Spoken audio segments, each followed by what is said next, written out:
Study academics में आप लोग का स्वागत है। ठीक है, ये हमारा सेकंड लेक्चर है लाइव प्रोसेस का। इसके पहले जो है कि हमने बाकी सारी चीज़ें हमने कवर की हैं। हम जो है कि क्या क्या कवर कर चुके हैं। हमने जो है कुछ बेसिक इन्फॉर्मेशन जो है लाइव प्रोसेस क्या होता है, लाइव प्रोसेस क्या होता है, ठीक है, होता क्या है, essential function that help to perform live. ठीक है, कौन कौन से ऐसे मेजर फंक्शन थे, ठीक, कौन कौन से ऐसे मेजर फंक्शन थे जो लाइफ को सर्वाइवल में हेल्प करते थे। फर्स्ट था न्यूट्रिशन, सेकंड था रेस्पिरेशन, सेकंड हमारे पास क्या था, रेस्पिरेशन था। थोड़ा सा हम चीज़ों को फास्टली कवर करेंगे, हमारे पास समय बहुत ही कम है बोर्ड को देखते हुए, ठीक। थर्ड था ट्रांसपोर्टेशन और फोर्थ हमारा था एक्सक्रीशन। फोर्थ पार्ट हमारा क्या था, एक्सक्रीशन था। और ये पार्ट बेसिक चीज़ें कवर करने के बाद जो है कि हम स्टार्ट किए थे न्यूट्रिशन इन अ प्लांट। ठीक है, न्यूट्रिशन इन अ प्लांट में प्लांट क्या होते हैं, प्लांट होते हैं ऑटोट्रॉप्स। प्लांट क्या होते हैं, ऑटोट्रॉप्स होते हैं। ठीक है, ऑटोट्रॉप्स होते हुए प्लांट जो है फोटोसिंथेसिस की प्रोसेस को परफॉर्म करते हैं। क्या करते हैं, फोटोसिंथेसिस की प्रोसेस को परफॉर्म करते हैं। फोटो शब्द, ये फोटो वर्ड है, इसका मीन्स होता है लाइट। सिंथेसिस वर्ड का मतलब होता है टू मेक। ठीक है, तो फूड का फॉर्मेशन किसके प्रेजेंस में हो रहा है, लाइट के प्रेजेंस में हो रहा है। ठीक, हम बात करते हैं थोड़ा सा फोटोसिंथेसिस को हम देख लेते हैं, रिवाइज कर लेते हैं फोटोसिंथेसिस के बारे में। ठीक है, फोटोसिंथेसिस क्या है, फोटोसिंथेसिस प्रोसेस है जिसके अंतर्गत क्या होता है कि इनऑर्गेनिक इनऑर्गेनिक सब्सटेंस का यूज करके, इनऑर्गेनिक सब्सटेंस का यूज करके हम क्या करते हैं, ऑर्गेनिक सब्सटेंस का फॉर्मेशन करते हैं। कैसे सब्सटेंस का फॉर्मेशन करते हैं, ऑर्गेनिक सब्सटेंस का फॉर्मेशन करते हैं। इनऑर्गेनिक सब्सटेंस जैसे हमारे पास क्या हो गया, कार्बन डाइऑक्साइड और वाटर। ऑर्गेनिक सब्सटेंस हमारे पास क्या हो गया, C6H12O6, इसी को क्या कहते हैं, ग्लूकोज कहते हैं। ठीक है, तो फोटोसिंथेसिस का इक्वेशन हमें याद है, 6CO2 प्लस 12H2O। जैसे ही हम क्या कराते हैं, सनलाइट के प्रेजेंस में, और साथ में किसका यूज होता है, क्लोरोफिल का इस्तेमाल करते हैं, यूज करते हैं। ठीक है, तो ये किस में कन्वर्ट हो जाता है, ग्लूकोज में कन्वर्ट हो जाता है। ठीक, और साथ में क्या रिलीज करता है, ऑक्सीजन रिलीज करता है। ठीक है, तो फोटोसिंथेसिस के लिए हमारे पास रिक्वायर्ड मटेरियल क्या क्या होते हैं, पहला है कार्बन डाइऑक्साइड, दूसरा है वाटर, तीसरा है सनलाइट, और फोर्थ पॉइंट है हमारे पास सनलाइट के बाद क्लोरोफिल। ठीक है, अब प्लांट कार्बन डाइऑक्साइड को एक्सचेंज करता है थ्रू स्टोमेटा। ठीक है, तो स्टोमेटा के थ्रू प्लांट क्या करता है, स्टोमेटा के थ्रू प्लांट एक्सचेंज करता है किसको, कार्बन डाइऑक्साइड को। ठीक है, वाटर को रूट के थ्रू एब्जॉर्ब करता है और लीफ तक पहुंच जाता है। और सनलाइट तो ये नेचुरल फिनोमेना है, हमें अवेलेबल है। ठीक है, क्लोरोफिल क्या है, एक केमिकल पिगमेंट है। क्लोरोफिल क्या है, एक केमिकल पिगमेंट है। इसको नेक्स्ट स्लाइड में बात कर लेते हैं क्लोरोफिल के बारे में। क्लोरोफिल से क्वेश्चन बनते हैं, क्लोरोफिल प्रेजेंट होता है क्लोरोप्लास्ट में। और क्लोरोप्लास्ट कहाँ प्रेजेंट होता है, लीफ के अंदर जो मेजोफिल सेल्स होती हैं। लीफ के अंदर कौन सी सेल, मेजोफिल सेल्स। ठीक है, मेजोफिल सेल के अंदर। ठीक है, इसके अंदर अब हम बात करते हैं क्लोरोफिल है क्या। क्लोरोफिल एक जो है केमिकल पिगमेंट है। क्लोरोफिल क्या है, एक केमिकल पिगमेंट है जो क्या करता है, एब्जॉर्ब करता है सनलाइट को। जो क्या करता है, एब्जॉर्ब करता है सनलाइट को। ये बेसिक सी बात है हमारे लिए, और इसीलिए हम क्या करते हैं कि ऐसे प्लांट को फोटोसिंथेसिस के लिए यूज करते हैं, जो क्या हो, जिनके अंदर क्लोरोफिल का प्रेजेंस हो। ठीक है, तो हम एज्यूम करते हैं कि हमारे पास कोई एक प्लांट है। ठीक है, कोई एक प्लांट है। प्लांट प्लांट के ऊपर क्या पड़ रहा है, सनलाइट पड़ रहा है। तो प्लांट में जो फोटोसिंथेसिस का जो साइट होता है, साइट ऑफ फोटोसिंथेसिस क्या होता है, जहाँ पे फोटोसिंथेसिस परफॉर्म होता है उसको क्या बोलते हैं, उसको हम बोलते हैं लीफ। क्या बोलते हैं, लीफ बोलते हैं। ठीक है, लीफ को ही क्या कहते हैं हम, साइट ऑफ फोटोसिंथेसिस कहते हैं। लीफ का जो लोअर सरफेस होता है, यहाँ पे क्या प्रेजेंट होते हैं, स्टोमेटा प्रेजेंट होते हैं। और यही स्टोमेटा क्या करते हैं, गैसियस एक्सचेंज करते हैं। और रूट के थ्रू प्लांट क्या एब्जॉर्ब करते हैं, वाटर। ठीक है, अब हमें पता है सारी चीज़ें, कौन कौन से इवेंट होते हैं, कौन कौन से इवेंट होते हैं फोटोसिंथेसिस के दौरान। तो ये मेजर पोर्शन है, और ये ज़्यादातर एग्ज़ाम का जो है कि इम्पॉर्टेंट पॉइंट है। एग्ज़ाम के पोर्शन से जो है कि अगर देखा जाए एग्ज़ाम के पॉइंट ऑफ व्यू से, तो बहुत ही इंपॉर्टेंट है इवेंट ड्यूरिंग फोटोसिंथेसिस।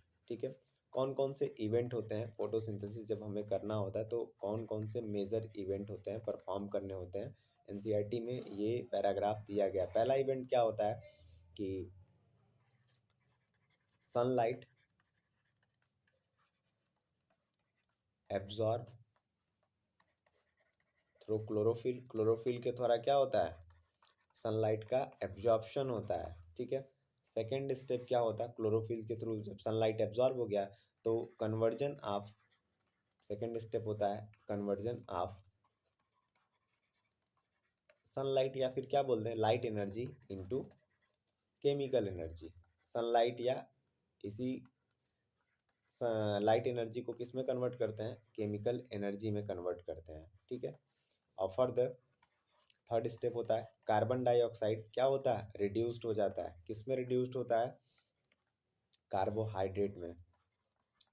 उस कार्बोहाइड्रेट का नाम क्या है, ग्लूकोज। क्या कहते हैं इस कार्बोहाइड्रेट को, ग्लूकोज कहते हैं। थोड़ा सा हम फास्टली ले चल रहे हैं क्योंकि ये रिवीजन वाला पोर्शन है, तो इसमें हमें बहुत समय नहीं लगाना है। ठीक है, ये चीज़ें हमें बहुत जल्दी कवर करनी है, सीरीज को लेंदी नहीं करना, बहुत जल्दी जल्दी टॉपिक्स को कवर करने।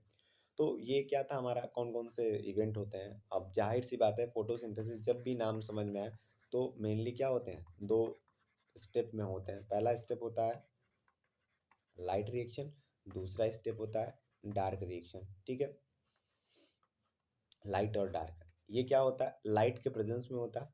ठीक है, during presence of light, during presence of light. ठीक है, और यहाँ क्या होता है, no dependency on light, no dependency of light. यहाँ कोई भी लाइट का रोल नहीं होता है। इसके अंदर क्या होता है, इसके अंदर जो है रिडक्शन ऑफ कार्बोहाइड्रेट। इसके अंदर क्या होता है, कार्बोहाइड्रेट का रिडक्शन होता है। और लाइट रिएक्शन में क्या होता है, कन्वर्जन होता है। किसका, कन्वर्जन होता है। यहाँ पे जो है कन्वर्जन होता है। लाइट रिएक्शन में क्या होता है, लाइट एनर्जी कन्वर्ट होती है किसमें, केमिकल एनर्जी में। लाइट एनर्जी किस में कन्वर्ट होती है, केमिकल एनर्जी में। ये होता है लाइट और डार्क का पोर्शन। ठीक है, तो ये हमारी बेसिक सी बात थी, जो हम भी हमने पिछले चैप्टर में बहुत डिटेल से पढ़ा है इसको, मतलब पिछले लेक्चर में ही हमने डिटेल से पढ़ा है। यहाँ पे हम बहुत लेंदी नहीं करेंगे, हम आगे बढ़ते हैं अपने स्लाइड की तरफ। ठीक है,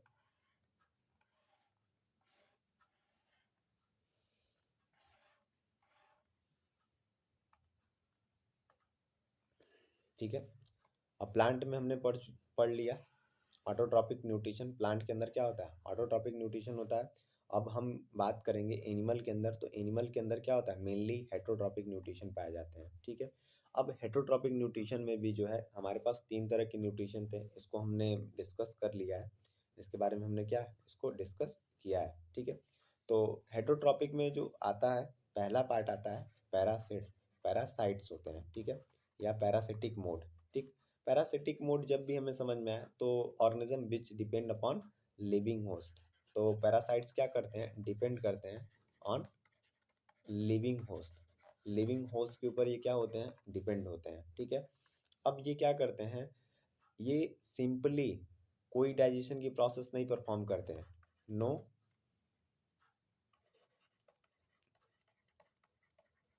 डाइजेशन टेक प्लेस, ठीक है। इनके अंदर कोई डाइजेशन नहीं होता। क्यों, ऐसा क्यों होता, इसका एक रीजन है, ठीक है। ये क्या करते हैं, ये एब्जॉर्ब करते हैं, parasites absorb simple nutrient from living host. Parasites क्या करते हैं, लिविंग होस्ट से सिंपल न्यूट्रिएंट को एब्जॉर्ब कर लेते हैं, ठीक है। इसीलिए इनके अंदर कोई डाइजेशन वगैरह की प्रोसेस नहीं होती है, ठीक है। अब इसके कुछ एग्जांपल्स जो है कि हमने लिख दिए थे चार्ट में पहले से ही, जैसे Cuscuta, अमरबेल, Cuscuta.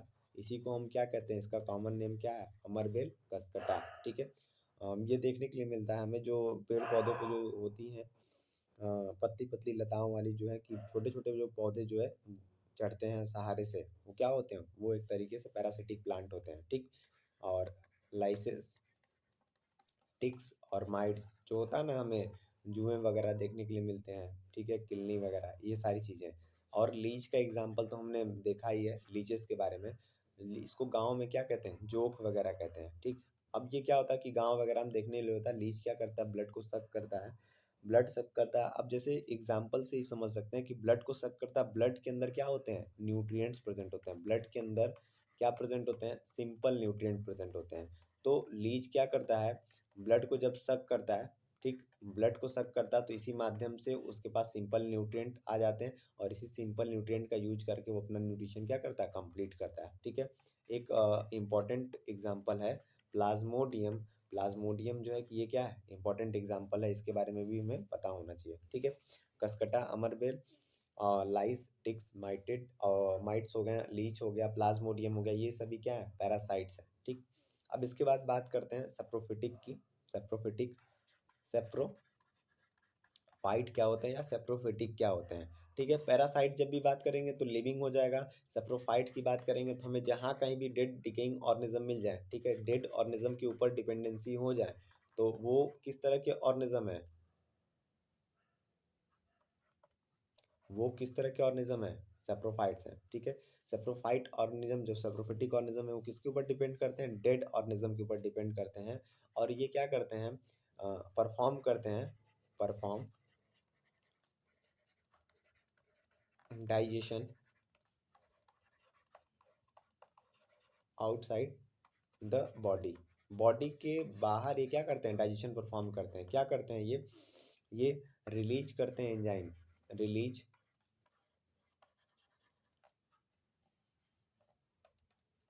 Saprophytic organism release enzyme on dead organism and convert into simple form. Dead organism के ऊपर क्या करते हैं, एंजाइम रिलीज करते हैं, उसको सिंपल फॉर्म में करते हैं, और फिर इसी सिंपल फॉर्म को क्या कर लेते हैं, एब्जॉर्ब कर लेते हैं, इसी सिंपल फॉर्म को क्या कर लेते हैं, एब्जॉर्ब कर लेते हैं। ये बात समझ में आया, इसी सिंपल फॉर्म को क्या कर लेते हैं, एब्जॉर्ब कर लेते हैं, ठीक।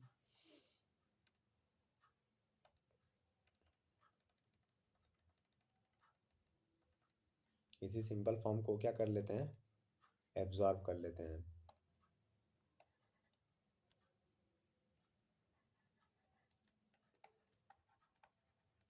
अब इनके एग्जाम्पल जो है, इनके भी एग्जाम्पल जो है हमारे लिए इम्पोर्टेंट है।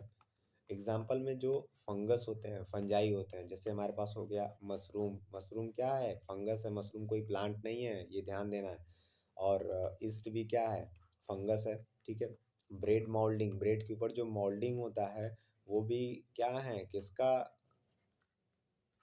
रिप्रेजेंटेशन है, फंगस का, ठीक है, ब्रेड मोल्डिंग। कुछ जो बैक्टीरिया जो होते हैं, ये भी क्या होते हैं, सेप्रोफाइट्स होते हैं, ठीक है। ये सभी क्या है, सेप्रोफिटिक ऑर्गेनिज्म है। अब हमारा जो है कि मोड ऑफ न्यूट्रिशन क्या आता है, अब हम थोड़ा सा पीछे चलते हैं, स्लाइड में पीछे चलेंगे हम।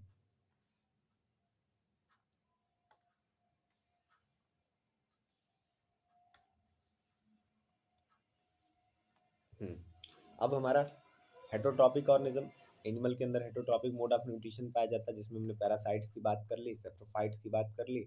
अब हमारे पास क्या है, होलोजोइक मोड ऑफ न्यूट्रिशन। ठीक है, होलोजोइक मोड ऑफ न्यूट्रिशन जो है हमारे एनसीईआरटी के अकॉर्डिंग हमें अमीबा के अंदर देखना है और ह्यूमन बींग के अंदर देखना है, इन्हीं के अंदर देखना है। और इनके अंदर क्या है, होलोजोइक मोड ऑफ न्यूट्रिशन होता क्या है कि जब किसी ऑर्गेनिज्म, ऑर्गेनिज्म तो दूसरे के ऊपर डिपेंड है, लेकिन जो दूसरे ऑर्गेनिज्म से फूड इनटेक कर रहा है, उस फूड का फर्दर क्या करे, अपने बॉडी के अंदर अगर डाइजेशन परफॉर्म करता है, तो इस मोड ऑफ न्यूट्रिशन को क्या बोलते हैं, होलोजोइक। मतलब क्या है कि डाइजेशन बॉडी के अंदर take place, digestion take place inside the body अगर हो रहा है, तो इस मोड ऑफ न्यूट्रिशन को क्या कहते हैं, होलोजोइक मोड ऑफ न्यूट्रिशन कहते हैं। ठीक है, होलोजोइक मोड ऑफ न्यूट्रिशन के अंदर जब हम पहुंचते हैं, तो आगे बात करते हैं इसमें चीज़ें जो हमारे पास हैं। अब हमारे पास सबसे पहले हम क्या देखेंगे, अमीबा क्या है, अमीबा के बारे में कुछ जो हमारे पास इंफॉर्मेशन होनी चाहिए। अमीबा का स्ट्रक्चर कैसा होता है, अमीबा का कोई एक फिक्स स्ट्रक्चर नहीं होता, अमीबा एक इरेगुलर शेप का स्ट्रक्चर शो करता है। मतलब इसका कोई शेप या कुछ होता नहीं है, इसको हम बोलते हैं कि अमीबा इरेगुलर शेप में होता है, इसका कोई शेप फिक्स नहीं होता। ठीक, और साथ साथ में कैसा होता है, यूनिसेलुलर, मतलब कि किससे मिलकर बना है, एक सिंगल सेल से मिलकर बना है। आप सोच सकते हैं कि अमीबा एक सिंगल सेल का एक साइज क्या होता है, माइक्रोस्कोपिक लेवल, तो उसमें बहुत बड़ी सी बात नहीं है। अमीबा का भी जो स्ट्रक्चर होगा क्या हो जाएगा, ये सिंगल सेल ही होगा। ठीक, अमीबा का जो सेल मेम्ब्रेन, ये जो सेल मेम्ब्रेन दिख रहा है, ठीक, ये सेल मेम्ब्रेन क्या करता है, मॉडिफाई करता है और किसका फॉर्मेशन करता है, स्यूडोपोडिया का। तो हम बात करते हैं अमीबा जो है, अमीबा के बारे में। अमीबा क्या है, यूनिसेलुलर ऑर्गेनिज्म है। अमीबा कैसा ऑर्गेनिज्म है, यूनिसेलुलर। इसका जो शेप होता है वो कैसा होता है, इरेगुलर शेप का होता है। इसका शेप कैसा होता है, इरेगुलर होता है। ठीक है, इसका जो सेल मेम्ब्रेन है, सेल मेम्ब्रेन मॉडिफाई होता है। सेल मेम्ब्रेन मॉडिफाई होके क्या बनाता है, ये सब सिंपल लैंग्वेज है, मॉडिफाई होता है तो क्या बनता है, स्यूडोपोडिया का फॉर्मेशन करता है, स्यूडोपोडिया का फॉर्मेशन करता है। और ये स्यूडोपोडिया को हम क्या कहते हैं, इसको बोलते हैं फॉल्स फीट। जैसे कि मूवमेंट करने के लिए हमारे पास किसका रोल होता है, फीट का होता है, वैसे ही स्यूडोपोडिया इस फॉल्स फीट से क्या करता है, स्यूडोपोडिया जो इसका क्या फॉल्स फीट्स है, इससे ये क्या करता है, मूवमेंट करता है और साथ में क्या करता है, movement and capture there pray, अपने प्रे मतलब अपने शिकार को या अपने फूड पार्टिकल को कैप्चर करता है। कैप्चर फूड पार्टिकल, ये अपने फूड पार्टिकल को ये क्या करता है, कैप्चर करता है। कौन, अमीबा, किसके हेल्प से, स्यूडोपोडिया। स्यूडोपोडिया किसकी वजह से बन रहा है, सेल मेम्ब्रेन के मॉडिफिकेशन से। सेल मेम्ब्रेन क्या कर रहा है, मॉडिफाई हो रहा है, तो स्यूडोपोडिया को फाल्स फीट कहते हैं। फाल्स फीट क्यों कह रहे हैं, क्योंकि अमीबा का जो मूवमेंट होता है इसी के थ्रू होता है। तो मूवमेंट के लिए हम किसका इस्तेमाल करते हैं, फिट्स का इस्तेमाल करते हैं, पैरों का। ठीक है, इसीलिए इतनी बात अगर समझ में आ गई तो आगे चलते हैं। अभी जो स्यूडोपोडिया क्या किस तरीके से काम करता है, अब साथ में जो अमीबा के अंदर, अमीबा क्या करता है, अपने न्यूट्रिशन को क्या करता है, इनगल्फ करता है, सॉलिड पार्टिकल को इनटेक करता है। तो इस फॉर्मेट से, मतलब ये जो प्रोसेस होता है सॉलिड पार्टिकल को इनगल्फ करने का, इस प्रोसेस को क्या बोलते हैं, इस प्रोसेस को बोलते हैं फैगोसाइटोसिस। फैगोसाइटोसिस का मतलब होता है इनगल्फ सॉलिड पार्टिकल। ठीक है, ठीक, इतनी बात समझ में आ रहा है। और अमीबा किस तरह के फूड पार्टिकल को इंटेक करता है, माइक्रोस्कोपिक फूड पार्टिकल को। माइक्रोस्कोपिक ऐसा क्यों है, ऐसा सोच सकते हैं, माइक्रोस्कोपिक फूड पार्टिकल को इंटेक करने का बात, ये माइक्रोस्कोपिक फूड पार्टिकल को इंटेक क्यों करते हैं, क्योंकि अमीबा जो है खुद ही क्या है, यूनिसेलुलर ऑर्गेनिज्म है। यूनिसेलुलर मतलब ये खुद ही क्या है, इसकी साइज जो है कि माइक्रोस्कोपिक लेवल के बराबर है, तो ये बहुत बड़ी चीज को नहीं खा सकता है अमीबा। ये बात समझ में आ रहा है। तो अगर हम पिछले स्लाइड्स में हम चलें तो देखें क्या है, अमीबा एक यूनिसेलुलर सिंगल सेल का बना हुआ है। ठीक है, इसका जो सेल मेम्ब्रेन है, सेल मेम्ब्रेन अमीबा का क्या करता है, प्रोट्यूट करके किसका फॉर्मेशन करता है, अमीबा स्यूडोपोडिया का फॉर्मेशन करता। और अमीबा जो है ऑब्टेन करता अपने फूड को फैगोसाइटोसिस के माध्यम से। फैगोसाइटोसिस क्या है कि सॉलिड पार्टिकल को अगर कोई भी ऑर्गेनिज्म इनगल्फ कर रहा है, तो इस प्रोसेस को क्या बोलते हैं, फैगोसाइटोसिस। ठीक है, डायरेक्ट क्या करना, निगल जाना। ठीक, ये सारी चीज़ें हैं। तो ये वाला जो हमारा स्लाइड है, इससे कुछ चीज़ें हमें आसानी से क्लियर हो रही होंगी, पॉइंट टू पॉइंट ये सारी चीज़ें, इसको देख सकते हैं, इसमें कोई दिक्कत नहीं होना चाहिए। इसके आगे हम बढ़ते हैं। ठीक है, तो अब हमारे पास एक मैकेनिज्म आ गया कि अमीबा किस तरीके से क्या कर रहा है। अमीबा सबसे पहले अगर हमारे आसपास कहीं बढ़िया कुछ भोजन वगैरह बनता है तो हम सबसे पहले क्या करते हैं, सेंस करते हैं। तो ऐसे अमीबा भी क्या करता है, अपने आसपास फूड पार्टिकल को सेंस करता है, ठीक है।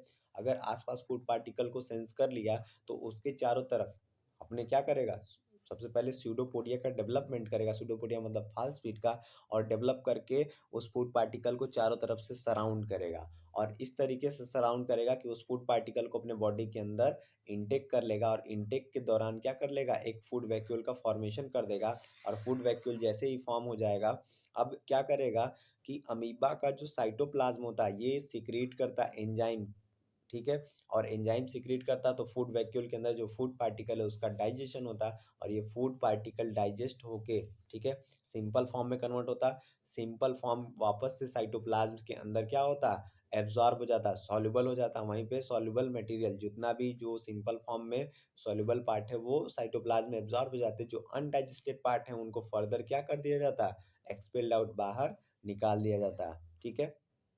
इतनी बात समझ में आई। ये सारे स्टेप्स हैं, 6 स्टेप हैं, ये हमें पता होने चाहिए, ठीक। अब इसके बाद बात करते हैं हम कि न्यूट्रिशन इन ह्यूमन बीइंग की बात करते हैं। अब ह्यूमन बीइंग के अंदर न्यूट्रिशन जो है, अब human being holozoic mode of nutrition show कर रहा है तो इनके बॉडी के अंदर डाइजेशन होगा। अब क्या करते हैं ह्यूमन बीइंग जो है कि फूड को इंटेक करते हैं, और फूड किस फॉर्म में प्रेजेंट होता है, कॉम्प्लेक्स फॉर्म में। अब किसी भी ऑर्गेनिज्म को अगर कॉम्प्लेक्स फॉर्म दिया जाएगा तो कॉम्प्लेक्स फॉर्म से एनर्जी का प्रोडक्शन नहीं होता। जब भी एनर्जी का प्रोडक्शन होता है सिंपल फॉर्म से होता है। तो इस कॉम्प्लेक्स फॉर्म को डाइजेस्ट करके हमें किस में कन्वर्ट करना होगा, सिंपल फॉर्म में, तब जाके एनर्जी का फॉर्मेशन होगा। ये बात समझ में आ रही है, ठीक है। तो हमारे पास जो है कि डाइजेशन की प्रोसेस परफॉर्म करनी हुई किसके अंदर, ह्यूमन बीइंग के अंदर। डाइजेशन की प्रोसेस क्या होता है कि कॉम्प्लेक्स फूड पार्टिकल को कन्वर्ट कर देना सिंपल एब्जॉर्बेबल फॉर्म में। इसी प्रोसेस को हम क्या कहते हैं, डाइजेशन कहते हैं। इसी प्रोसेस को क्या कहते हैं, डाइजेशन। अब जो ह्यूमन के अंदर डाइजेशन होता है ये किसके द्वारा किया जाता है, ह्यूमन डाइजेस्टिव सिस्टम के द्वारा। किसके द्वारा किया जाता है, ह्यूमन डाइजेस्टिव सिस्टम के द्वारा किया जाता है। अब ह्यूमन डाइजेस्टिव सिस्टम के अंदर जो, या फिर ह्यूमन डाइजेस्टिव सिस्टम क्या होता है, दो पार्ट से मिलके बना होता है। एक पार्ट है एलिमेंट्री कैनाल या डाइजेस्टिव ट्रैक्ट, दूसरा पार्ट है हमारा डाइजेस्टिव ग्लैंड, ठीक है। अब डाइजेस्टिव ट्रैक्ट या एलिमेंट्री कैनाल के अलग अलग पार्ट हैं। अब स्टार्टिंग पार्ट है हमारा माउथ, ठीक है, स्टार्टिंग या ओपनिंग पार्ट, और एंडिंग पोर्शन क्या है, एनस है। तो एलिमेंट्री कैनाल माउथ से शुरू होता है, माउथ लीड करता है फेरिंग्स में, फेरिंग्स लीड करता है ईसोफेगस, ईसोफेगस लीड करता है stomach, stomach small intestine, small intestine large intestine में, फिर फर्दर क्या आ जाता है हमारा, एनस आ जाता है, ठीक है। अब क्या है कि इन्हीं डाइजेस्टिव ट्रैक के साथ साथ कुछ डाइजेस्टिव ग्लैंड जुड़े होते हैं। अब डाइजेस्टिव ग्लैंड, ग्लैंड का काम क्या होता है, ग्लैंड क्या होता है कि कोई भी एक सिंगल सेल, एक अकेला एक सेल, या फिर a group of cell, a cell और ग्रुप ऑफ सेल, कोई एक अकेला सेल या फिर कोई एक ग्रुप ऑफ सेल क्या हो, कि जब कोई अकेला सेल हो या फिर कोई एक ग्रुप ऑफ सेल हो, ये क्या कर रहा हो, ग्रुप ऑफ सेल किसी केमिकल का सिक्रीशन कर रहा हो, केमिकल का सिक्रीशन कर रहा हो, और ये केमिकल सिक्रीशन क्या हो, यूनिक हो, तो इस सेल को या ग्रुप ऑफ सेल को हम क्या कहते हैं, ग्लैंड। और ये दो तरह के हो सकते हैं, इंडोक्राइन हो सकते हैं ग्लैंड, कैसे हो सकते हैं, इंडोक्राइन हो सकते हैं या फिर एक्सोक्राइन हो सकते हैं। आगे अभी इसके बारे में बात करेंगे, इंडोक्राइन और एक्सोक्राइन के बारे में आगे बात करेंगे अभी, ठीक है।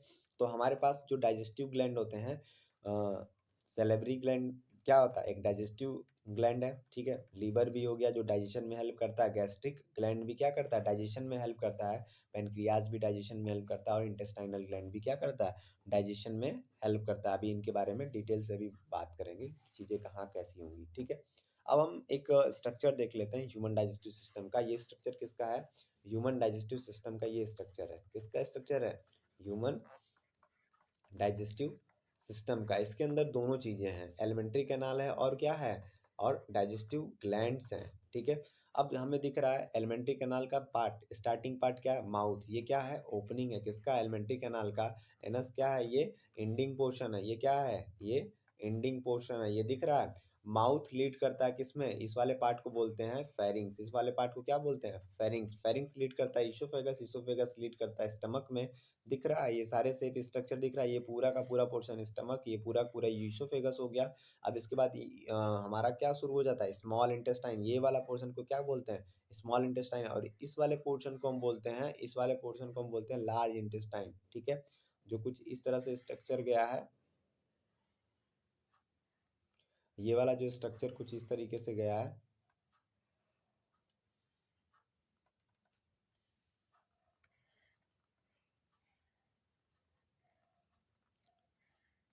ये जो स्ट्रक्चर कुछ इस तरीके से गया है, ये हमारा क्या है, लार्ज इंटेस्टाइन है। बाकी इसके बीच में जो स्ट्रक्चर प्रेजेंट है वो क्या है, स्मॉल इंटेस्टाइन का स्ट्रक्चर था। ठीक है, ठीक।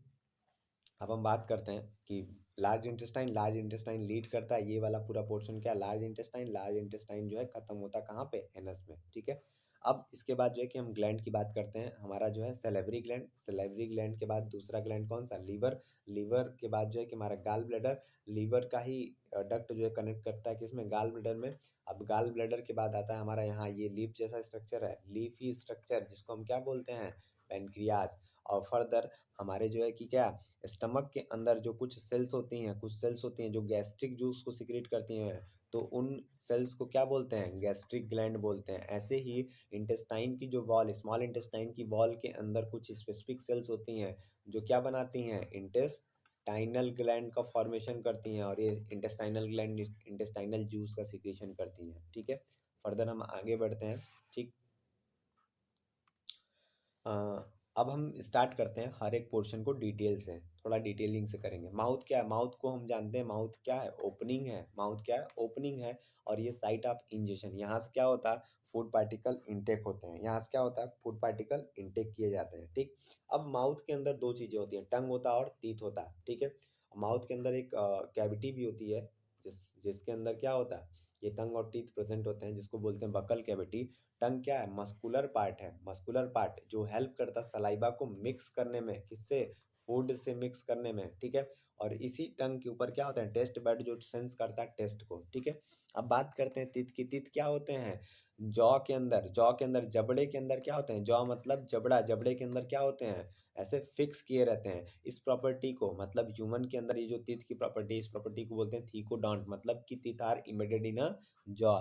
और पूरे लाइफ स्पैन में जो ह्यूमन बींग है, इनके पास दो बार क्या होते हैं, दांत आते हैं। ठीक है, तो जो फर्स्ट टाइम जब हम बच्चों वाली स्टेज में होते हैं, जो गांव में कहा जाता है ना, दूध वाले दांत। ठीक है, तो उसको क्या बोलते हैं कि फर्स्ट टाइम जो टीथ अपीयर होता है उसको टेम्पोररी टीथ बोलते हैं। उसके बाद जो देन आफ्टर जो तीत का एक सेट आता है उसको हम बोलते हैं परमानेंट तीत। ठीक है, अब जो तीत होते हैं, सारे तीत क्या होते हैं, स्ट्रक्चर में और फंक्शन में क्या होते हैं, डिफरेंट होते हैं। स्ट्रक्चर और फंक्शन डिफरेंट होने की वजह से ह्यूमन बींग के जो तीत होते हैं किस टाइप के होते हैं, हेट्रोडॉन्ट टाइप के होते हैं। ठीक है, हेट्रोडॉन्ट मतलब कि ह्यूमन के अंदर चार प्रकार के जो है कि तीत पाए, मतलब दांत पाए जाते हैं, फोर टाइप्स के जो तीत प्रेजेंट होते हैं। एक होता है इंसीजर, दूसरा होता है कैनाइन, प्रीमोलर और मोलर। ये बात समझ में आ रही है।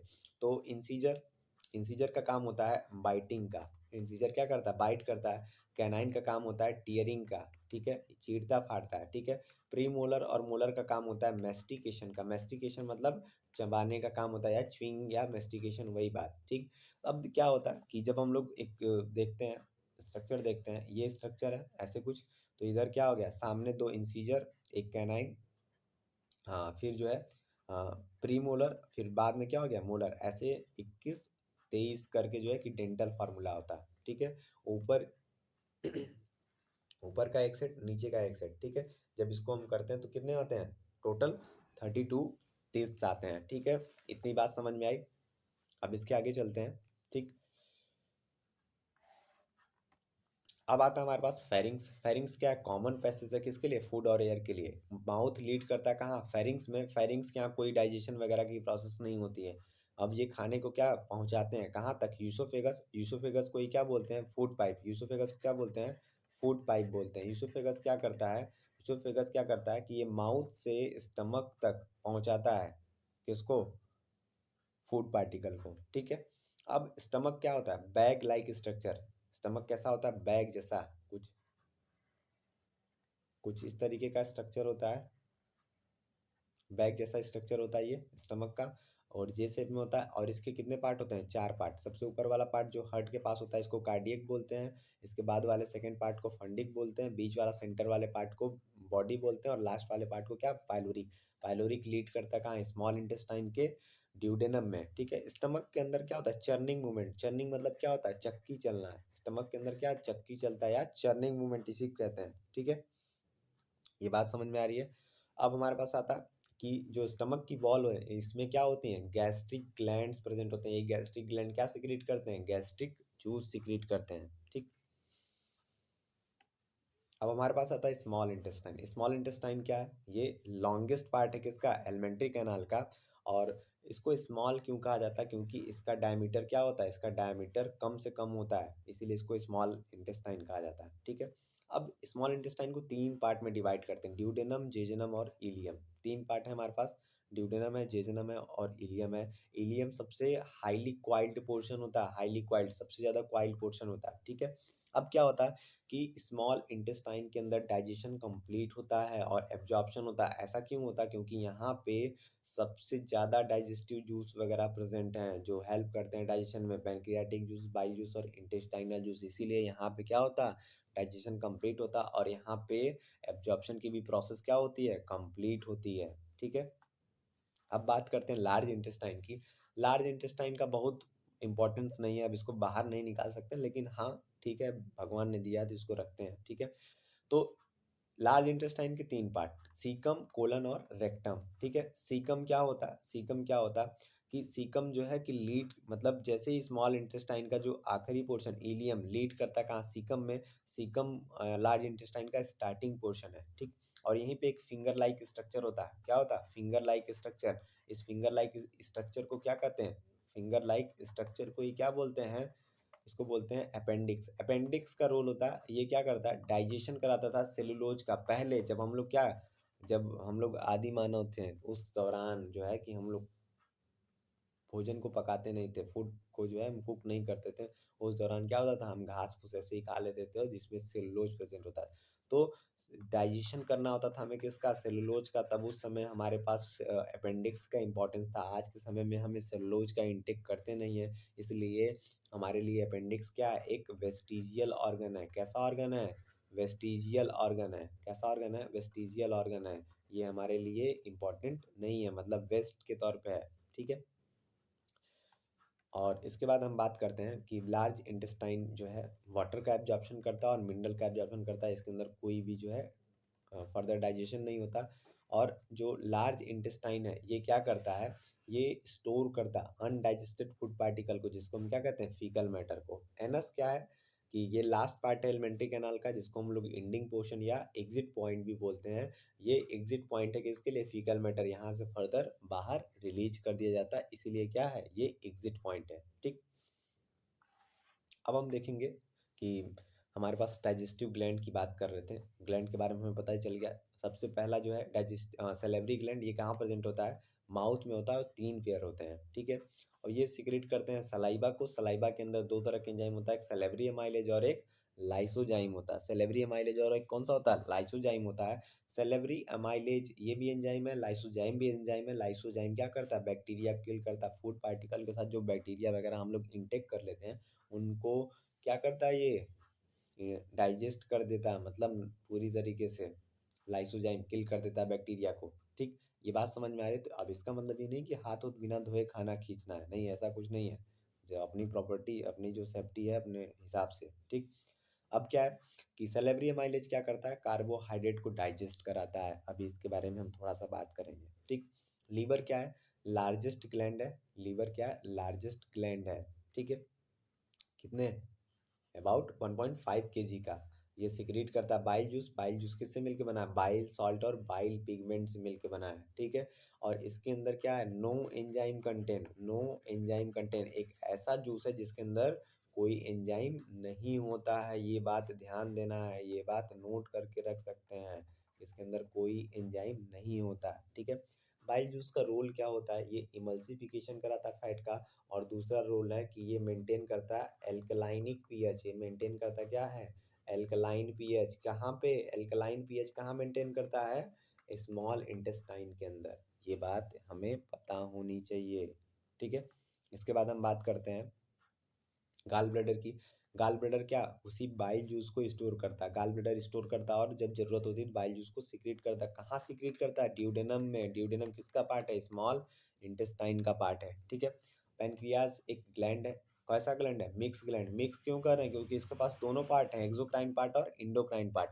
तो पेनक्रियास का जो इंडोक्राइन पार्ट है, ये हार्मोन बनाता है। कौन सा हार्मोन? इंसुलिन। अगर यही हार्मोन नहीं बनेगा तो इंसुलिन की कमी की वजह से कौन सी बीमारी होगी? डायबिटीज हो जाएगा। क्या हो जाएगा? डायबिटीज। मतलब क्या होगा? इंसुलिन क्या करता है? इंसुलिन करता है ब्लड शुगर को कंट्रोल। इंसुलिन क्या करता है? Control blood sugar. इंसुलिन क्या करता है? ब्लड शुगर को कंट्रोल करता है। अब इंसुलिन की कमी होगी तो क्या हो जाएगा? कौन सी बीमारी? डायबिटीज हो जाएगा। और इंसुलिन को कौन सी सेल्स बनाती हैं? बीटा सेल्स बनाती हैं। एक्सोक्राइन में एंजाइम, और एंजाइम कहाँ प्रेजेंट होते हैं? पैनक्रियाटिक जूस में। कौन कौन से एंजाइम? ट्रिप्सिन, काइमोट्रिप्सिन, ये सारे एंजाइम क्या हैं? पैनक्रियाटिक जूस के हैं। लाइपेज, इसको बोलते हैं पैनक्रियाटिक लाइपेज, इसको बोलते हैं पैनक्रियाटिक एमाइलेज। अभी इन सब का रोल है, ठीक है। पैनक्रियाटिक लाइपेज क्या करेगा? फैट का डाइजेशन कराएगा। एमाइलेज क्या करेगा? एमाइलेज जो है कराएगा कार्बोहाइड्रेट का डाइजेशन, ठीक है। अब बचा क्या? प्रोटीन बचा। प्रोटीन का डाइजेशन कौन कराएगा? कहाँ? ट्रिप्सिन और काइमोट्रिप्सिन कराएंगे, ठीक है। इंटेस्टाइनल ग्लैंड कहाँ प्रेजेंट होते हैं? इंटेस्टाइन की वॉल के अंदर। इंटेस्टाइन की वॉल के अंदर क्या होती है? कुछ स्पेसिफिक सेल्स होती हैं जो सिक्रेट करते हैं केमिकल को। उन्हीं केमिकल को क्या बोलते हैं? इंटेस्टाइनल जूस बोलते हैं। और किसके द्वारा सीक्रेट हो रही है? इंटेस्टाइनल ग्लैंड के द्वारा ये सारी सीक्रेट हो रही है, ठीक है। इतनी बात समझ में आई। अब हम बात करते हैं कि जो हर्बीवोरस होते हैं, हर्बीवोरस मतलब वही घास फूस खाने वाले, इनके स्मॉल इंटेस्टाइन क्या होते हैं? लॉन्गर होते हैं। लॉन्गर होते हैं। जबकि कार्निवोरस के क्या होते हैं? शॉर्टर होते हैं इंटेस्टाइन, ठीक।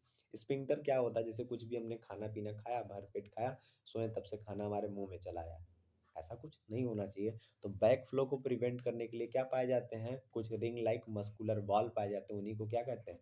स्फिंक्टर कहते हैं, ठीक है। अब यूसोफेगस और स्टमक, मतलब खाना यूसोफेगस से स्टमक में चला गया तो वापस स्टमक से यूसोफेगस में ना चला है, उसको रोकने के लिए क्या होता है? यूसोफेगियल स्फिंक्टर होता है। तो यूसोफेगस से खाना कहाँ? जैसे ही कार्डियक, स्टमक के कार्डियक पोर्शन में, स्टमक के कार्डियक पोर्शन में जाता है, तो कार्डियक पोर्शन से वापस खाना यूसोफेगस में न चला है, उसको रोकने के लिए क्या है? यूसोफेगियल स्फिंक्टर है। और इसका नाम दूसरा क्या है? कार्डियक स्फिंक्टर भी कहते हैं, ठीक है। अगर स्टमक के पाइलोरिक रीजन से खाना स्मॉल इंटेस्टाइन के ड्यूडेनम पोर्शन में चला गया तो वापस ना आ जाए, इसको रोकने के लिए कौन सा होता है? पाइलोरिक स्फिंक्टर होता है। स्मॉल इंटेस्टाइन के इलियम से लार्ज इंटेस्टाइन के सीकम में, ठीक है, जैसे ही फूड पार्टिकल एंटर करता है तो वहां के बैक फ्लो को प्रिवेंट करने के लिए कौन सा स्फिंक्टर होता है? इलियोसिकल स्फिंक्टर होता है, ठीक है। अब इसके बाद जो है हमारे पास पैनक्रियाटिक डक्ट। पैनक्रियाटिक डक्ट जो ओपन होता है कहाँ पे? ड्यूडेनम के अंदर। पैनक्रियाटिक डक्ट जो ओपन होता है ड्यूडेनम के अंदर, इस तरह से ड्यूडेनम जो क्या है? स्मॉल इंटेस्टाइन का पार्ट है। तो यहाँ पे क्या प्रेजेंट होता है? स्फिंक्टर ऑफ ओडाई, जो क्या करता है? पैनक्रियाटिक डक्ट के बैक फ्लो को, मतलब पैनक्रियाटिक डक्ट से जो बाइल जूस और पैनक्रियाटिक जूस आ रहा है वापस न चला जाए, उसको रोकने के लिए क्या होता है? स्फिंक्टर ऑफ ओडाई होता है। एनल स्फिंक्टर क्या करता है? ये एनस के ओपनिंग को कंट्रोल करता है। अब डाइजेशन मैकेनिज्म जो है, हम डाइजेशन के मैकेनिज्म की बात करेंगे कि डाइजेशन कैसे होता है, क्या प्रोसेस होती है। अभी तुमने हर एक पार्ट के बारे में पढ़ा, ठीक है। अब हमें क्या करना है? इसके हर एक जो है कि पोर्शन को देखना है, कैसे क्या चीज़ें होंगी, इन सभी चीज़ों के बारे में, ठीक है। अब हम देख रहे हैं कि जो माउथ के अंदर फिजिकल और केमिकल ब्रेकडाउन होता है। फिजिकल ब्रेकडाउन कैसे होता है? टीथ के द्वारा हम क्या करते हैं? फूड पार्टिकल को चबाते हैं, ग्राइंड करते हैं, एकदम क्रश कर देते हैं उसको, ठीक है। और केमिकल ब्रेकडाउन सलाइवा, माउथ के अंदर क्या प्रेजेंट होता है? सलाइवा। सलाइवा कौन सिक्रीट करता है? सेलेवरी ग्लैंड सिक्रीट करता है। और सलाइवा के अंदर क्या होता है? सेलेवरी एमाइलेज होता है। और ये सेलेवरी एमाइलेज क्या करता है? स्टार्च को कन्वर्ट कर देता है शुगर में। अगर हमने 100% शुगर को 100% कार्बोहाइड्रेट को एज्यूम किया है, तो माउथ के अंदर 30% जो स्टार्च है, 100% कार्बोहाइड्रेट है, स्टार्च को कंज्यूम किया, तो उसमें से 30% जो स्टार्च है वो शुगर में कहाँ कन्वर्ट हो जाएगा? माउथ के अंदर ही हो जाएगा। ये प्रोसेस हो जाएगी कहाँ? माउथ के अंदर ही ये प्रोसेस हो जाएगा, ठीक है। इसके बाद है हमारे पास यूसोफेगस की बात करते हैं। तो यूसोफेगस के अंदर क्या होता है? यूसोफेगस के अंदर कोई डाइजेशन नहीं होता है, ठीक है। ये बस क्या करता है? स्टमक से माउथ से स्टमक के अंदर फूड को ट्रांसपोर्ट कराता है एक मूवमेंट के दौरान, जिसको क्या बोलते हैं, पेरिस्टालिसिस मूवमेंट। मतलब अगर एलिमेंट्री कैनाल ये है, तो एलिमेंट्री कैनाल के अंदर ये फूड पार्टिकल को नीचे भेजने के लिए ये वाला पोर्शन कॉन्ट्रैक्ट होगा, फिर ये फूड पार्टिकल नीचे यहाँ आएगा तो ये वाला पोर्शन कॉन्ट्रैक्ट होगा, बाकी ऊपर का रिलैक्स हो जाएगा। तो कॉन्ट्रैक्शन और एक्सपेंशन ऑफ एलिमेंट्री कैनाल क्या करता है, एक तरह के मूवमेंट को प्रोड्यूस करता है, इसको क्या बोलते हैं, पेरिस्टालिसिस, जिसकी वजह से फूड पार्टिकल मूव कर जाते हैं कहाँ से यूसोफेगस से स्टमक के अंदर। ठीक है, अब स्टमक क्या करता है, फूड को टेम्पोरली स्टोर करता है और पार्शियली डाइजेस्ट करने का मतलब क्या है, माउथ के अंदर कार्बोहाइड्रेट डाइजेस्ट हो रहा था, स्टमक के अंदर सिर्फ और सिर्फ क्या डाइजेस्ट होगा, प्रोटीन डाइजेस्ट होगा। सारी चीज़ें नहीं, खाने के अंदर हमारे क्या, protein, fat, carbohydrate, nucleic acid, ये सब कुछ होता है, लेकिन प्रोटीन का डाइजेशन कहाँ होगा, सिर्फ और सिर्फ स्टमक के अंदर हो रहा है। अभी सिर्फ और सिर्फ फिलहाल स्टमक के अंदर प्रोटीन होगा, बाकी सारी चीज़ें कहाँ होंगी, स्मॉल इंटेस्टाइन के अंदर। ठीक है, अब अब ये जो स्टमक है डाइजेशन किसके सहायता से करता है, गैस्ट्रिक जूस की सहायता से। गैस्ट्रिक जूस के अंदर तीन चीजें होती हैं, पेप्सिनोजन, एचसीएल और म्यूकस, तीन चीजें होती हैं। ठीक है, अब स्टमक का जो पीएच होता है वो एसिडिक हो जाता है, या ये किसकी वजह से, एचसीएल के सिक्रीशन की वजह से क्या होता है, और इसको एचसीएल क्यों होना था, पेप्सिनोजन नाम का हमारे पास गैस्ट्रिक जूस में एक एंजाइम होता है जो इनएक्टिव फॉर्म में होता है। अब ये पेप्सिनोजन पेप्सिन में कन्वर्ट होने के लिए इसको कैसा मीडियम चाहिए, एसिडिक मीडियम, तो इसीलिए क्या होता है, गैस्ट्रिक जूस के अंदर HCl प्रेजेंट होता है। ये HCl क्या करता है, पेप्सिनोजन को एक्टिव करता है पेप्सिन में, और ये पेप्सिन क्या करता है, प्रोटीन का डाइजेशन कराता है। इतनी बात समझ में आ रही है। अब हमारे पास क्या है कि ये जो एसिडिक मीडियम क्या कर रहा है, पेप्सिनोजन को एक्टिव करा रहा है। अब अगर स्टमक के अंदर एसिड की मात्रा बढ़ जाएगी तो स्टमक के अंदर एक्सोक्रिएशंस हो जाएंगे, खरोच लग जाएंगे। इससे बचाने के लिए हमारे गैस्ट्रिक जूस के अंदर क्या प्रेजेंट होता है, म्यूकस क्या करता है, प्रोटेक्ट करता है इनर लाइनिंग, कहाँ की, स्टमक की इनर लाइनिंग को, किससे बचाने के लिए, ये HCl से बचाने के लिए। ठीक है, इसके बाद हम बात करेंगे स्मॉल इंटेस्टाइन की। स्मॉल इंटेस्टाइन के अंदर क्या है, पेनक्रियाटिक जूस है, बाइल जूस है, इंटेस्टाइनल जूस, जो कि डाइजेशन में हेल्प करते हैं। ठीक है, मैकेनिज्म ऑफ डाइजेशन में तो इन्हीं का रोल होगा। ठीक, तो पेनक्रियाटिक जूस के अंदर एंजाइम प्रेजेंट होते हैं, कौन कौन से, ट्रिप्सिन, काइमोट्रिप्सिन, जो किसको डाइजेस्ट करते हैं, प्रोटीन को किस में बदल देते हैं, पेप्टोन्स में। और पेनक्रियाटिक एमाइलेज डाइजेस्ट करता है किसको, कार्बोहाइड्रेट को। ठीक है, पेनक्रियाटिक लाइपेज किसको डाइजेस्ट करता है, इमल्सिफाइड फैट। अब यही बात ध्यान देना, इमल्सिफाइड फैट मतलब क्या होता है कि पहले जो हमारे पास फैट के मॉलिक्यूल होते हैं स्टार्टिंग में बड़े फॉर्म में होते हैं, लार्जर फैट मॉलिक्यूल होते हैं। ठीक है, फैट ग्लोब्यूल होते हैं, इसके ऊपर बाइल जूस काम करता है तो ये छोटे छोटे फैट मॉलिक्यूल बन जाते हैं, इन्हीं को क्या बोलते हैं, इमल्सिफाइड फैट बोलते हैं। और इस प्रोसेस को क्या बोलते हैं, इमल्सिफिकेशन। तो बाइल जूस क्या करा रहा है, इमल्सिफिकेशन करा रहा है। और बाइल जूस क्या करता था कि बाइल जूस जो है कि हमारे स्मॉल इंटेस्टाइन का जो मीडियम था वो कैसा कर रहा था, एल्कलाइनिक मीडियम जैसे ही कर दे रहा था ये बाइल जूस, उसकी वजह से जो है पेनक्रियाटिक जूस हमारे क्या हो जा रहे थे, एक्टिव हो जा रहे थे। ठीक है, पेनक्रियाटिक जूस को ये एक एल्कलाइनिक मीडियम प्रोवाइड करने के लिए बाइल जूस क्या करता है, बाइल जूस क्या एल्कलाइनिक मीडियम का फॉर्मेशन करता ताकि पेनक्रियाटिक जूस क्या कर सकें, एक्टिव हो सकें। ठीक है, अब हमारे पास ये सारी बातें हो गई कि जो इमल्सिफाइड फैट होता है इसके ऊपर पेनक्रियाटिक लाइपेज जब काम करता है तो फैटी एसिड और ग्लिसरॉल बनता है। अभी इन चीज़ों को थोड़ा सा हम डिटेल से अभी देख लेते हैं, डाइजेशन का मैकेनिज्म किस तरीके से डाइजेस्ट होते हैं। अब जो इंटेस्टाइनल जूस है इसमें क्या होता है, कार्बोहाइड्रेट जो है, कार्बोहाइड्रेट के ऊपर जो बचे हुए मतलब कि उस रिलेट मतलब हमारे पास जो भी कार्बोहाइड्रेट जिस फॉर्म में प्रेजेंट है उसके ऊपर एंजाइम एक्ट करते हैं, ग्लूकोज की फॉर्म में कन्वर्ट कर देते हैं। मतलब इंटेस्टाइनल जूस क्या है, फाइनल डाइजेशन का काम कौन कराता है, इंटेस्टाइनल जूस कराता है। प्रोटीन को अमीनो एसिड्स में और फैट को फैटी एसिड और ग्लिसरॉल में कैसे कन्वर्ट कराता है, इन चीज़ों के बारे में एक बार हम देख लेते हैं एक एक करके। पहले हम देख लेते हैं कि कार्बोहाइड्रेट का डाइजेशन कैसे कैसे होता है इसके बारे में। कार्बोहाइड्रेट का डाइजेशन हम अगर देख लेंगे तो हमें समझ में आ जाएगा।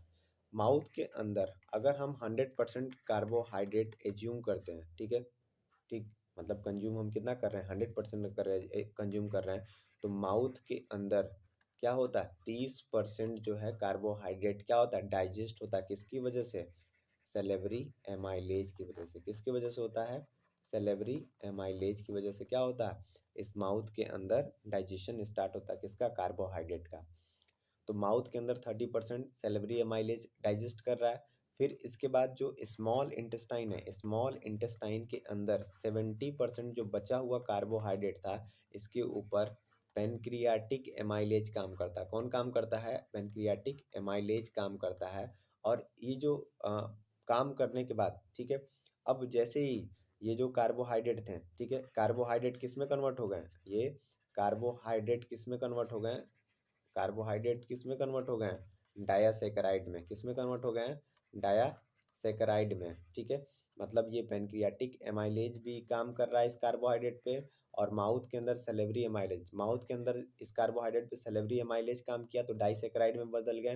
पेनक्रियाटिक एमाइलेज भी इस कार्बोहाइड्रेट पे काम किया तो क्या बन गए? डाइसेकेराइड।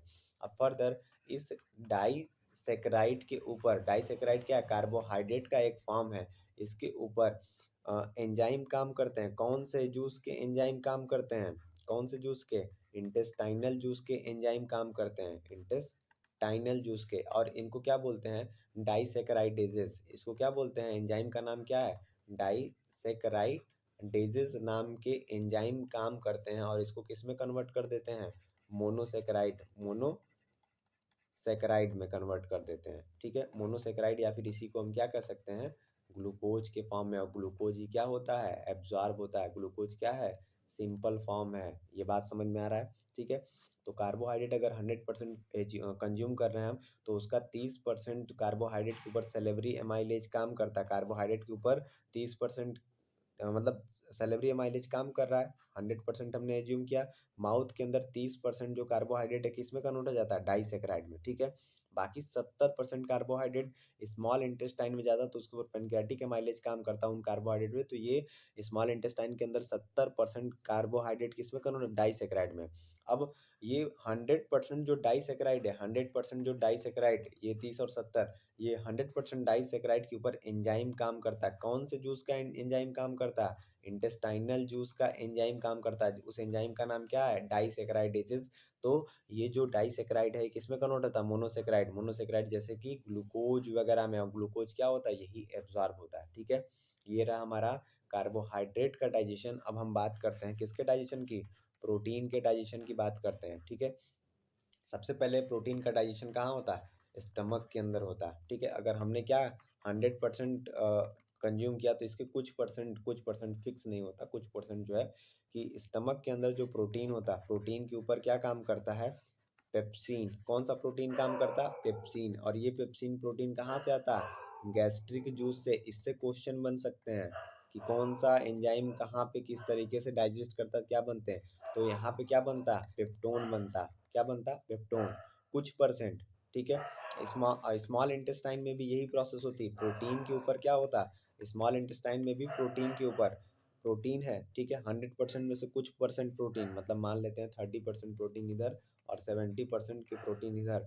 इसके ऊपर कौन काम करते हैं? इसमें ट्रिप्सिन नाम का एंजाइम काम करता है। ट्रिप्सिन या फिर कौन सा एंजाइम? काइमोट्रिप्सिन काम करता है। काइमोट्रिप्सिन काम करता है। और ये जो एंजाइम है इनको कौन रिलीज कर रहा है? पेनक्रियाटिक जूस रिलीज कर रहा है। तो ये किस में बन जाते हैं? पेप्टोन्स में कन्वर्ट हो जाते हैं। किस में कन्वर्ट हो गए हैं? पेप्टोन। इसी पेप्टोन को और क्या बोलते हैं? डाइपेप्टाइड भी बोलते हैं। इसको क्या बोलते हैं?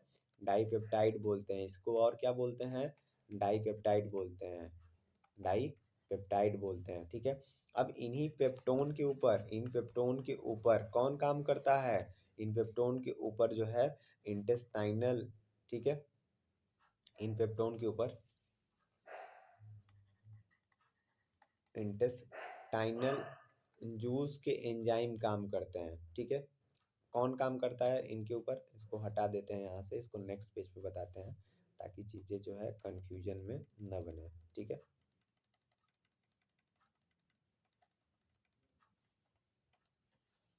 इन पेप्टोन के ऊपर, पेप्टोन के ऊपर कौन काम करता है? डाइपेप्टाइडेजेस। डाइपेप्टाइडेजेस, ये डाइपेप्टाइडेजेस क्या है? ये एंजाइम है। और इस एंजाइम को कौन रिलीज करता है? कहाँ से आता है ये? इंटेस्टाइनल जूस से। इंटेस्टाइनल जूस से। तो ये पेप्टोन किस में कन्वर्ट हो जाता है? अमीनो एसिड्स में कन्वर्ट हो जाते हैं, ठीक है। Final breakdown. और यही अमीनो एसिड्स क्या होते हैं?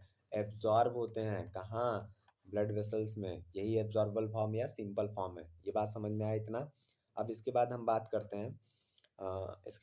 करते हैं फैट के डाइजेशन की। फैट, ठीक है। सबसे पहले लार्ज जो फैट होते हैं, लार्ज फैट के जो ग्लोब्यूल होते हैं, इन लार्ज फैट के ग्लोब्यूल को स्मॉलर फैट के ग्लोब्यूल में कन्वर्ट करना होता है। स्मॉलर फैट ग्लोब्यूल में क्या करना होता है? कन्वर्ट करना होता है। इसके लिए हम क्या करते हैं? इसके लिए हम किसका यूज करते हैं? बाइल जूस का इस्तेमाल करते हैं। और इस प्रोसेस का नाम क्या होता है? इमल्सिफिकेशन। इस प्रोसेस का नाम क्या होता है? इमल्सिफिकेशन, ठीक है। तो इमल्सिफिकेशन जब हो जाता है तो जो स्मॉल फैट ग्रेन्यूल हैं, स्मॉल फैट के जो ग्रेन्यूल हैं, इन्हीं को हम इनके ऊपर जब प्रोटीन की कोटिंग हो जाती है तो इन्हीं को हम क्या बोलते हैं? Emulsified fat. इमल्सिफाइड फैट हो गया, ठीक है। और इस इमल्सिफाइड फैट के ऊपर कौन काम करता है? पैनक्रियाटिक लाइपेज काम करता है। और ये किस में कन्वर्ट हो जाता है? Fatty acid. और प्लस किस में कन्वर्ट हो जाता है? ग्लिसरॉल में कन्वर्ट हो जाता है। किस में कन्वर्ट हो जाता है? ग्लिसरॉल में, ठीक है। इतना कुछ होता है, ठीक।